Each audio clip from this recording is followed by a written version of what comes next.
Hello friends, study class 0.2 में आपका स्वागत है। I am Sonu. दोस्तों, आज हम बात करेंगे क्लास 12 हिस्ट्री, चैप्टर 10 उपनिवेशवाद और देहात, सरकारी अभिलेखों का अध्ययन।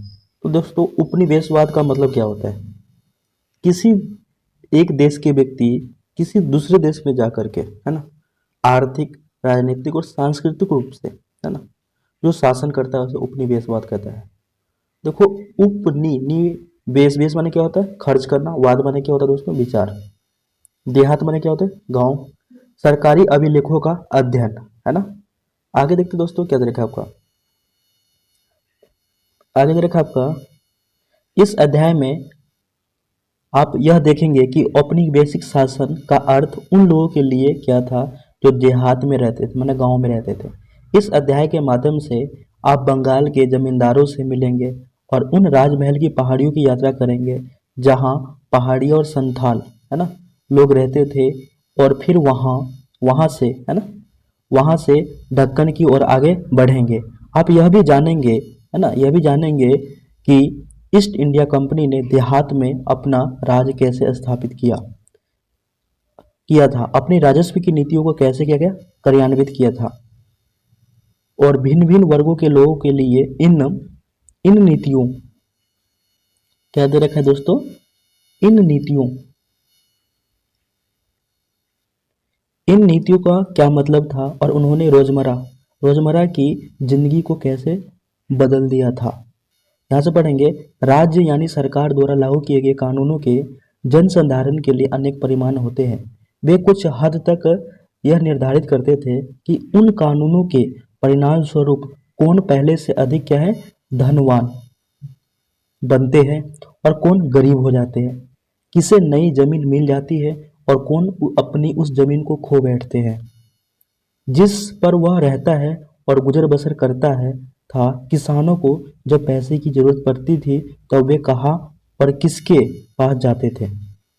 आगे देखते दोस्तों, आगे आपके पास आगे क्या दे रखा है? तो किसके पास जाते थे? आप यह भी देखेंगे कि लोग कानून का पालन करने के लिए मजबूर होते हुए ऐसे कानूनों का विरोध करने से भी नहीं हिचकते थे जिसे वे अन्यायपूर्ण समझते थे। ऐसा करते समय लोग यह भी स्पष्ट करने का प्रयत्न करते थे कि कानून किस प्रकार लागू किए जाने चाहिए और इस प्रकार वे उनके परिणामों में कुछ फेरबदल कर देते थे। आप उन स्रोतों के बारे में, है ना, आप उन स्रोतों के बारे में भी जान पाएंगे जो हमें इन इतिहास के बारे में बताते हैं। साथ ही इन समस्याओं के बारे में भी जो इतिहास के सामने इस संबंध में उपस्थित होती है। आप राजस्व अभिलेखों और सर्वेक्षणों, है ना, पत्र पत्रिकाओं तथा सर्वेक्षकों एवं यात्रियों द्वारा छोड़े गए विवरणों और जांच आयोगों द्वारा प्रस्तुत की गई रिपोर्टों के बारे में भी पढ़ेंगे दोस्तों। आगे देखते हैं दोस्तों इसमें आपका दिखा रखा है, इसमें क्या दे रखा है आपको दोस्तों, कि कपास गांव से मंडी ले जा रही। यह चित्र 20 अप्रैल 1861 के लंदन न्यूज में प्रकाशित हुआ था। तो दोस्तों, पूरे चैप्टर को डिटेल से नहीं पढ़ेंगे, जो जो इम्पोर्टेंट जो पॉइंट होगा वो उसको बात करेंगे, क्योंकि आपका फ्रंट पेज था इसलिए मैं आपको डिटेल से बताया हूँ। केवल जो इम्पोर्टेंट आपका पेपर की दृष्टि से जो इम्पोर्टेंट होगा उसी के बारे में हम बात करेंगे। तो आगे देखते हैं दोस्तों। तो क्या दे रखा है दोस्तों, आगे हम बात करते हैं बंगाल और वहाँ के जमींदार। औपनिवेशिक शासन सर्वप्रथम बंगाल में स्थापित किया गया था। यह वह प्रांत था जहां सबसे पहले ग्रामीण समाजों को पुनर्व्यवस्थित करने और भू संबंधी अधिकारों की नई व्यवस्था तथा एक नई राजस्व प्रणाली स्थापित करने के लिए प्रयत्न किए गए थे। दूसरा क्या देखा पॉइंट आपका, वर्धमान में की गई नीलामी की एक घटना। यहाँ से पढ़ेंगे, जो जो इम्पोर्टेंट है वही हम बात करेंगे दोस्तों। सन 1793 में इस्तेमारी बंदोबस्त लागू हो गया। ईस्ट इंडिया कंपनी ने राजस्व की राशि निश्चित कर दी जो प्रत्येक जमींदार को अदा करनी होती थी।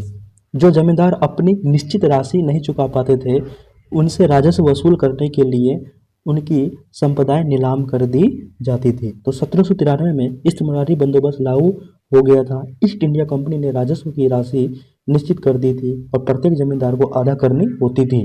जो जमींदार अपनी निश्चित राशि को नहीं चुका पाते थे उनसे राजस्व वसूल करने के लिए उनकी संपदाएं नीलाम कर दी जाती थी।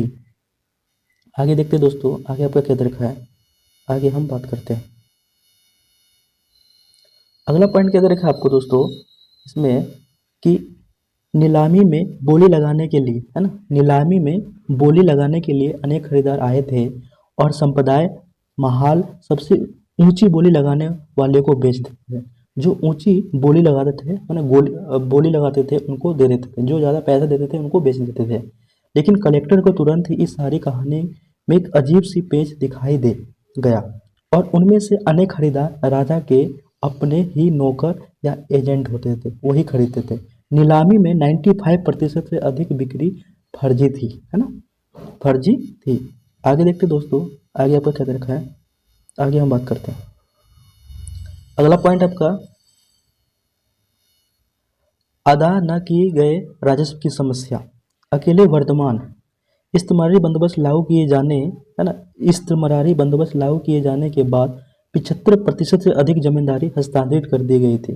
ब्रिटिश अधिकारी यह आशा करते थे कि इस्तेमारी बंदोबस्त लागू किए जाने से वे समस्याएं हल हो जाएगी जो बंगाल की विजय के समय से ही उनके समक्ष उपस्थित हो रही थी। बंगाल की ग्रामीण अर्थव्यवस्था संकट के दौर से गुजरने लगी थी क्योंकि बार बार अकाल पड़ रहे थे, खेती की पैदावार घटती जा रही थी, है ना।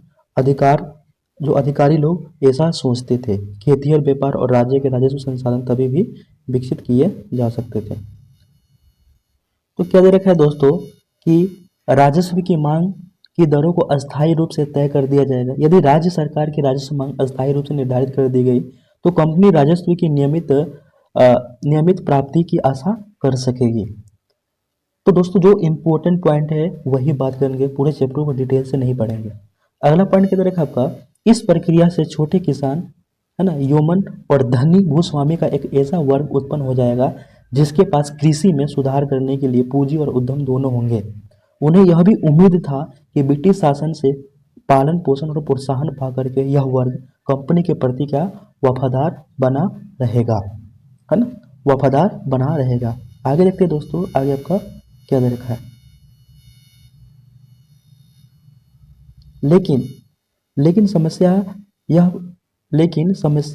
यह पता लगाने की थी कि वे कौन से व्यक्ति हैं जो कृषि में सुधार करने के साथ साथ राज्य को निर्धारित राजस्व अदा करने का ठेका ले सकेंगे। कंपनी के अधिकारियों के बीच परस्पर लंबे वाद विवाद के बाद बंगाल के राजाओं तालुकदारों के साथ इस्तेमारी बंदोबस्त लागू किया गया। अब उन्हें जमींदारों के रूप में वर्गीकृत किया गया और उन्हें सदा के लिए निर्धारित राजस्व मांग को अदा करना था। इस परिभाषा के अनुसार जमींदार, है ना, जमींदार गांव में भूस्वामी नहीं था बल्कि वह राज्य का राजस्व समाहर्ता यानी संग्राहक मात्र था। तो क्या दे रखा है, जमींदार गांव में क्या था, भूस्वामी नहीं था, वह राज्य का राजस्व माने क्या होता है, टैक्स को समाहर्ता माने इकट्ठा करके संग्राहक था, केवल वो इकट्ठा करते थे। उसके बाद क्या दे रखा है दोस्तों इसमें आपका, है ना, इसमें आपका क्या दे रखा है, आगे बात करते हैं। ये आपका पिक्चर दिखा रखा है, ये चित्र है 10.3 चार्ल्स कार्नवालिस 1738 से लेकर के 1805 का। 1785 में थॉमस गेन्स, है ना, गेन्सबोरो द्वारा चित्रित अमेरिकी स्वतंत्रता संग्राम के दौरान कार्नवालिस ब्रिटिश सेना का क्या था, वे कमांडर था, है ना, कमांडर था। उसके बाद क्या दे रखा है, 1793 में बंगाल में इस्तेमारी बंदोबस्त लागू किया गया और उस समय कार्नवालिस बंगाल का क्या था दोस्तों, गवर्नर था। आगे देखा दोस्तों, जमींदारों की इस असफलता के कई कारण थे। पहला कारण क्या है कि प्रारंभिक, है ना, प्रारंभिक मांगे बहुत ऊंची थी क्योंकि ऐसा महसूस किया गया था कि यदि मांग को आने वाले संपूर्ण समय के लिए निर्धारित किया जा रहा है तो आगे चलकर कीमतों में बढ़ोतरी होने और खेती का विस्तार होने से आय में वृद्धि हो जाने पर भी कंपनी उस वृद्धि में अपने हिस्से का दावा कभी नहीं कर सकेगी। इस प्रत्याशी हानि को कम से कम स्तर पर रखने के लिए कंपनी ने राजस्व मांग को ऊंचे स्तर पर रखा और इसके लिए दलील दी कि ज्यों ज्यों कृषि के उत्पादन में वृद्धि होती जाएगी और कीमतें बढ़ती जाएगी, जमींदारों को बोझ सने सने मतलब धीरे धीरे कम होता जाएगा। दूसरी मांग क्या था दोस्तों, यह ऊंची मांग थी, 1790 के दशक में लागू की गई थी जब कृषि की उपज की कीमतें नीची थी, जिसमें रैयत माने किसान किसान के लिए जमींदार को उनकी देय राशि चुकाना मुश्किल था, है ना। दे माने देना। जब जमींदार स्वयं किसानों से राजस्व इकट्ठा नहीं कर सकता था, जो जमींदार था स्वयं किसानों से राजस्व माने टैक्स इकट्ठा नहीं कर सकता था, तो वह आगे कंपनी को अपनी निर्धारित राजस्व राशि कैसे अदा कर सकता था। तीसरा क्या देखा दोस्तों, राजस्व का असमान था, है ना। राजस्व क्या था, असमान था। फसल अच्छी हो या खराब, राजस्व का ठीक समय पर भुगतान जरूरी था, है ना। ठीक समय पर क्या करता, भुगतान जरूरी था। आगे क्या दे रखा है दोस्तों, आगे हम बात करते हैं। आगे इसमें दे रखा है आपका तीसरा, आपको समझ में आ गया। तीसरा में क्या दे रखा है, राजस्व असमान था, फसल अच्छी हो या खराब हो, राजस्व का ठीक समय पर भुगतान जरूरी था। वस्तुतः सूर्यास्त विधि कानून के अनुसार, है ना, इसको देखो, इस्तिमरारी बंदोबस्त को हम सूर्यास्त विधि या सूर्यास्त कानून के नाम से भी जाना जाता है। यदि निश्चित तारीख को सूर्य अस्त होने से, है ना, माने एक तारीख फिक्स हो जाता था कि सूरज डूबने से पहले, अस्त होने से पहले भुगतान नहीं आता, तो जमींदारों को नीलामी किया जा सकता है ना। जमींदारी को नीलामी किया जा सकता है। चौथा आपका क्या दे रखा है, इस्तिमरारी बंदोबस्त ने प्रारंभ में जमींदार की शक्ति को रैयत के राजस्व इकट्ठा करने और अपनी जमींदारी का प्रबंध करने तक ही सीमित कर दिया था।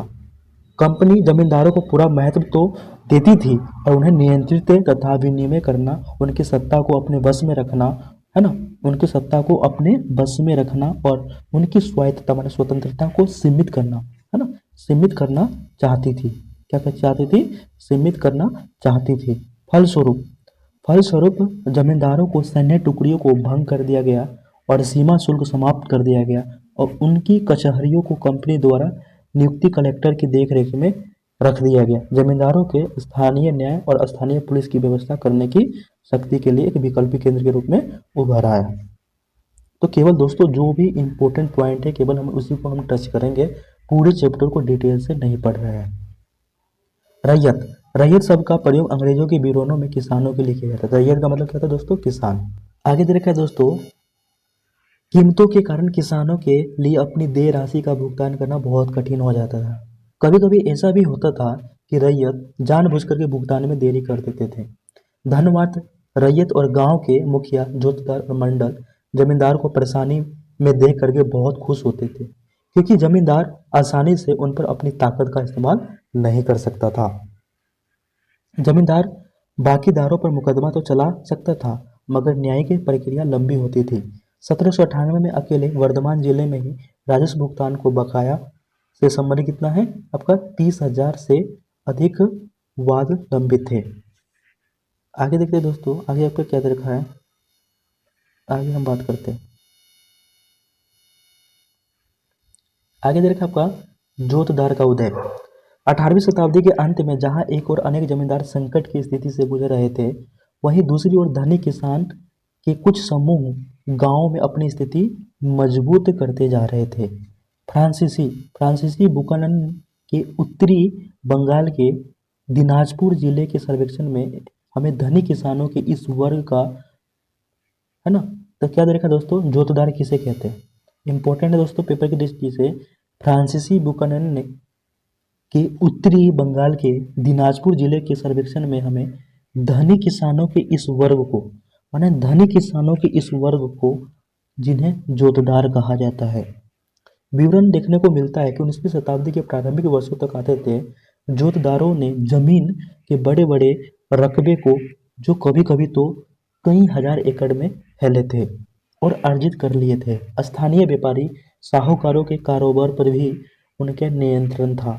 इस प्रकार वे उस क्षेत्र के गरीब काश्तकारों पर व्यापक शक्ति का प्रयोग करते थे।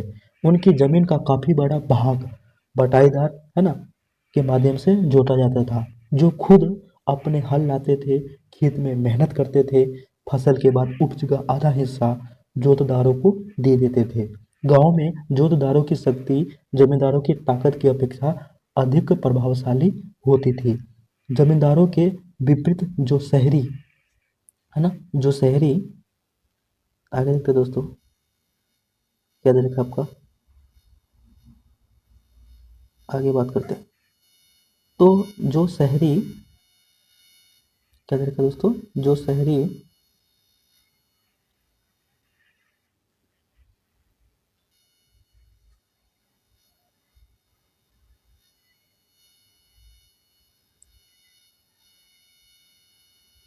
तो आपको क्या दे रखा है, इसमें दे रखा है आपका कि उनकी जमीन का काफी बड़ा भाग बटाईदार होते थे, है ना। फसल के बाद उपज का आधा हिस्सा जोतदार को देते थे। गांव में जोतदार की शक्ति जमींदारों की ताकत की अपेक्षा कितना अधिक प्रभावशाली था। जमींदारों के विपरीत शहरी इलाकों में रहते थे, जोतदार गाँव में ही रहते थे, जोतदार कहते गाँव में रहते थे, और गरीब ग्रामवासियों के काफी बड़े वर्ग अपने सीधे अपने नियंत्रण का प्रयोग करते थे। जमींदार द्वारा गांव का जमा लगान को बढ़ाने के लिए किए जाने वाले प्रतिबंधों का वे घोर प्रतिरोध करते थे, जो जमींदारी अधिकारी को अपने कर्तव्य का पालन करने से क्या करते थे दोस्तों, रोकते थे, है ना, रोकते थे, रोकते थे। आगे देखते हैं दोस्तों क्या दे रखा आपका, तो आपका क्या है, प्रयोग से करने से रोकते थे, और जो रैयत उन पर निर्भर थे उन्हें वे अपने पक्ष में एकजुट रखते थे, और जमींदार को राजस्व के भुगतान में जानबूझ करके देरी करा देते थे। सच तो यह है कि जब राजस्व का भुगतान न किए जाने पर जमींदार जमींदारी को नीलाम किया जाता था, है ना। तो क्या देखा दोस्तों, जमींदारी को नीलाम किया जाता था, तो अक्सर जोतदार ही उन जमीनों को खरीद लेते थे। उसके बाद दे रखा है दोस्तों, गांव के मुखिया लोग भी बंगाल के अन्य भागों के देहाती इलाकों में प्रभावशाली बनकर के उभर रहे थे। कुछ जगहों पर उन्हें क्या बोलते थे, हवलदार कहा जाता था।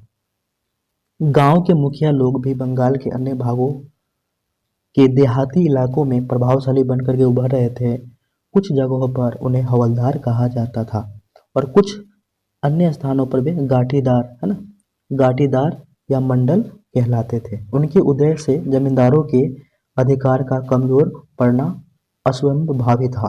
तो कहीं पे मंडल कहते हैं, कहीं पे क्या बोलते हैं, गाठीदार कहते हैं दोस्तों। आगे देखते दोस्तों, आगे क्या देखा आपका, जैसे इसमें दिखा रखा है फ्लो चार्ट के माध्यम से, जैसे एक कंपनी राज कर रहा है, जमींदार में क्या होता है, अन्य गांवों पर नियंत्रण रखता है। रैयत माने किसान होता है। जोतदार धनवान भी होते हैं, रैयत भी होता है, व्यापारी भी होता है, और महाजन यानी साहूकार भी होता है दोस्तों। आगे देखिए दोस्तों, आगे आपका क्या दे रखा है, आगे आपका दे रखा है, ये आपका है जमींदारों की ओर से प्रतिरोध। राजस्व की अत्यधिक मांग को अपना भू संपदा की संभावित नीलामी की समस्या से निपटने के लिए जमींदारों ने इन दबावों से उभरने के रास्ते निकाल लिए हैं, है ना, और नए संदर्भ में नई रणनीतियां बना ली है। याद रखा दोस्तों, फर्जी बिक्री एक ऐसी ही तरकीब थी, और इसमें कई तरह के हथकंडे अपनाए जाते थे।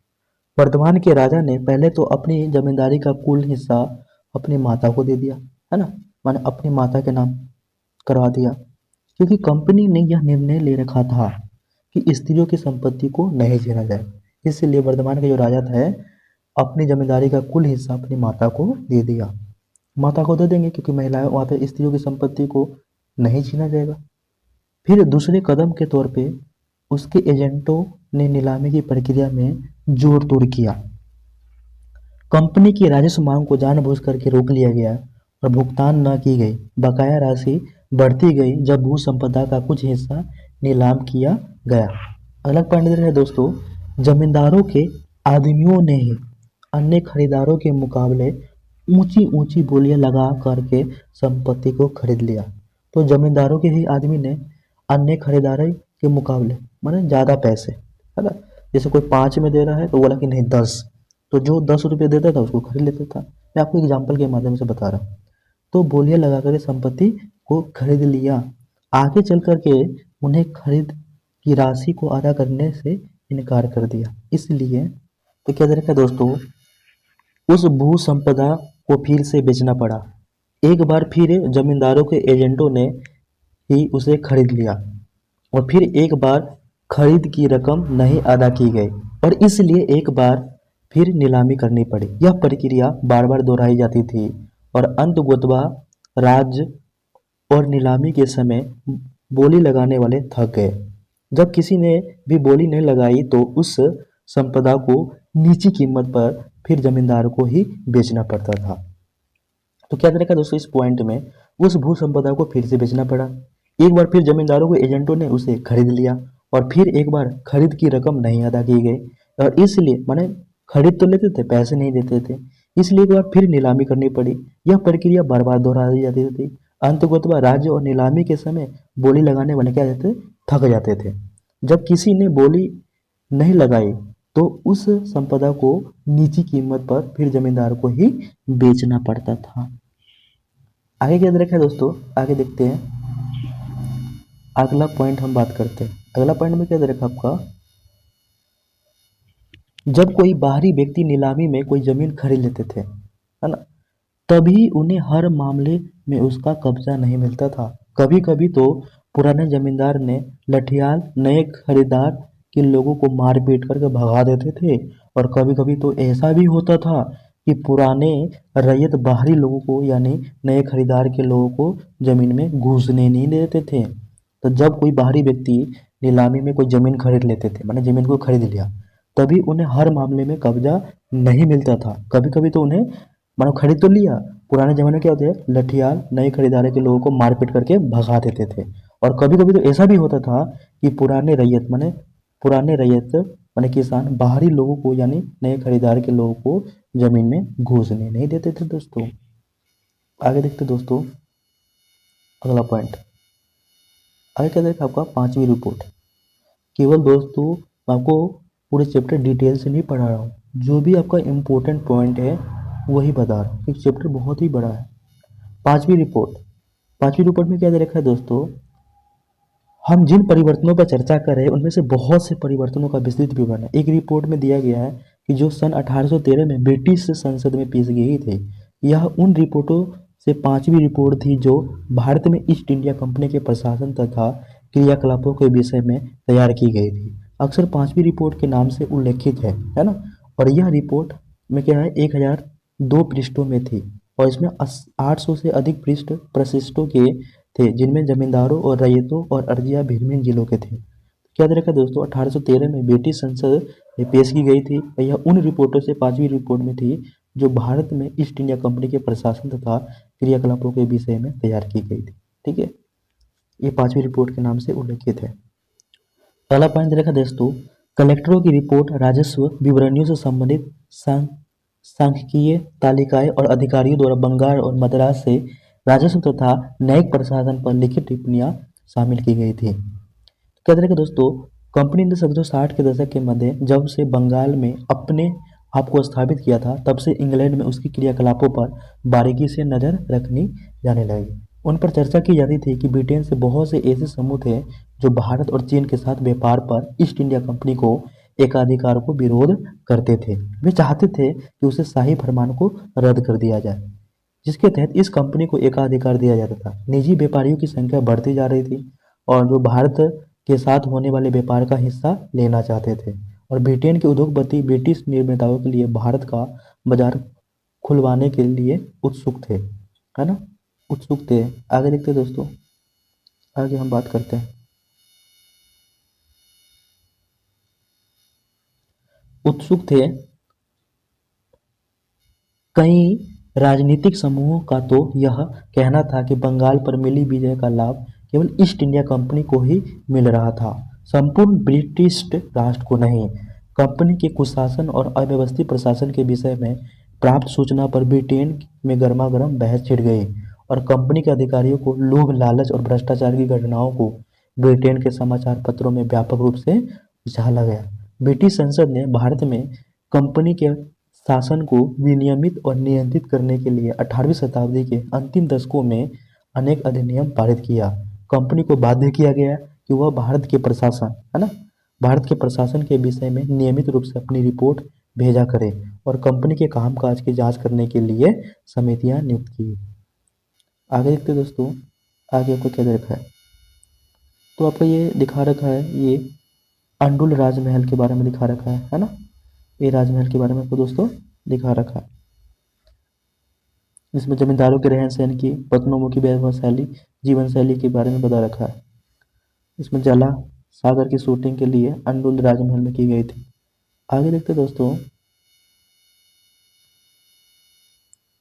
दो इसमें पॉइंट आपको दे रखा है कि बेनामी का शाब्दिक अर्थ क्या होता है, गुमनाम। हिंदी तथा कुछ अन्य भारतीय भाषाओं में इस शब्द का प्रयोग ऐसे सौदे के लिए किया जाता है जो किसी फर्जी या अपेक्षाकृत महत्वहीन व्यक्ति के नाम से किए जाते थे और उनमें असली फायदा पाने वाले व्यक्ति का नाम नहीं दिया जाता था। तो इसका मतलब ये होता है। लठियाल, लठियाल का शाब्दिक अर्थ क्या होता है दोस्तों? लठियाल का शाब्दिक अर्थ होता है वह व्यक्ति जिसके पास लाठी या डंडे हो।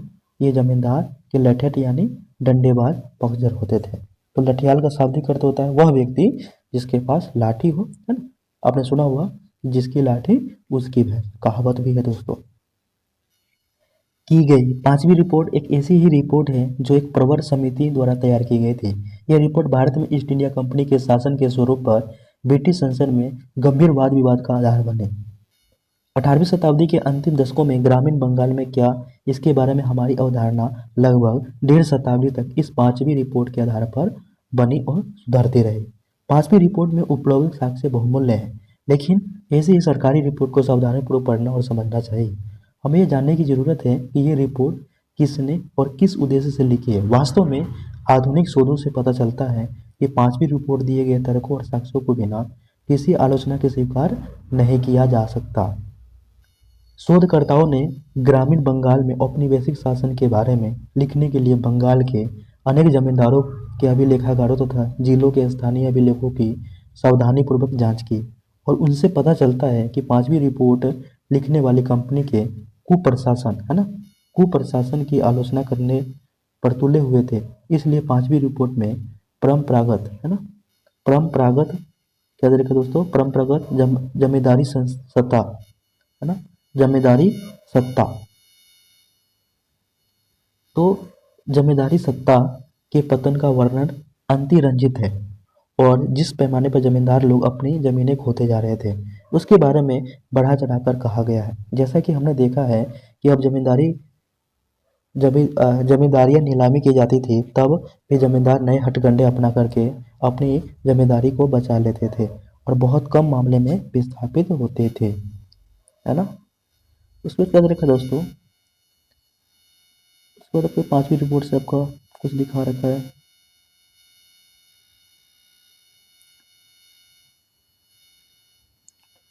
क्या तरीका दोस्तों अगर ये वीडियो आपको अच्छा लग रहा है लाइक सब्सक्राइब एंड शेयर कीजिएगा।